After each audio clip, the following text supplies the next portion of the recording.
Welcome to Crime 411. I'm Melissa Marquet. 5-year-old Cannon Hinnant was shot to death at point-blank range while riding his bicycle in his father's driveway. Now, this happened this past Sunday, but you probably haven't heard about it because mainstream media has been absolutely silent about this case, and people want to know why.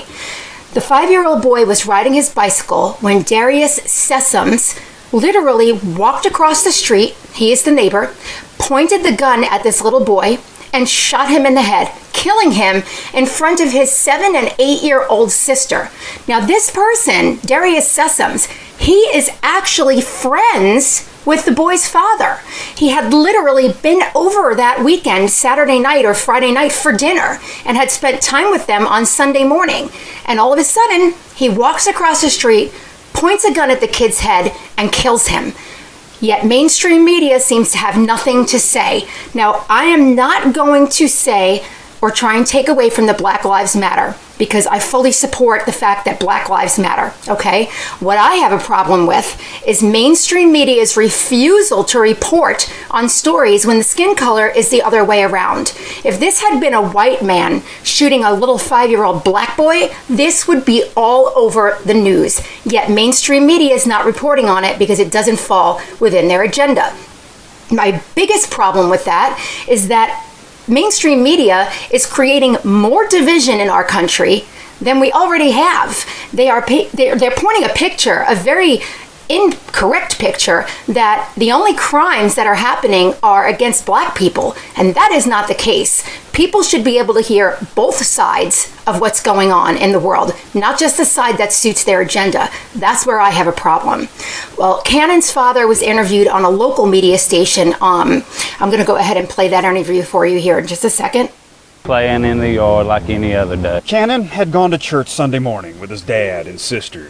Everybody there just loved Cannon. And Cannon just loved riding his bike, as he was doing Sunday evening in his dad's front yard on Archers Road. His 2 sisters there with him.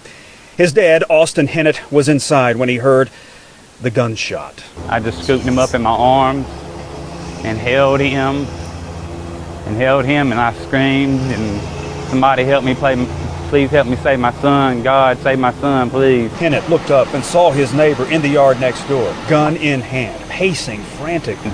I was looking at him as I was picking up Cannon, and I was so full of rage, but I couldn't leave my son's side. I just wanted to be with my son. Hinnant's fiance called 911. He says his neighbor, 25-year-old Darius Sessoms, who lived with his parents, soon drove away.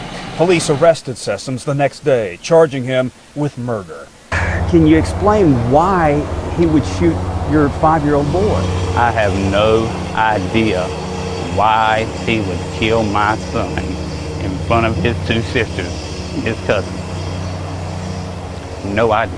Just the night before, Hinnant says he had Sessoms over for supper. They sat on the porch, drank a beer together. So, because there was never anything between me and him, any bad blood whatsoever, for him to have a reason to do this. But those last moments with Cannon, unimaginable. I can't imagine what it's like to hold your son while he's suffering from a gunshot wound to the head as his blood run down my arms. Absolutely horrific, just an absolute tragedy, and yet mainstream media remains silent. And I'm going to say it again, and I make no apologies for saying this. If this had been a white man that had shot a black boy, this would be all over the news. Where is the outrage? Where is the mainstream media? And for those of you who are saying, well, it's a solved case because he's been arrested already, no. George Floyd, the officers were arrested. That wasn't a solved case. There were still protests and memorials. Where is the outrage for 5-year-old Cannon Hinnant? I really would like to know. Mainstream media, y'all need to do a better job of showing both sides of the spectrum, because you are creating division in our country and it is hurting people. Anyhow, please make sure to subscribe to Crime 411 on YouTube. You can follow us on Instagram, Twitter. We are also on Facebook. Our website is crime411.org. We'll see you soon.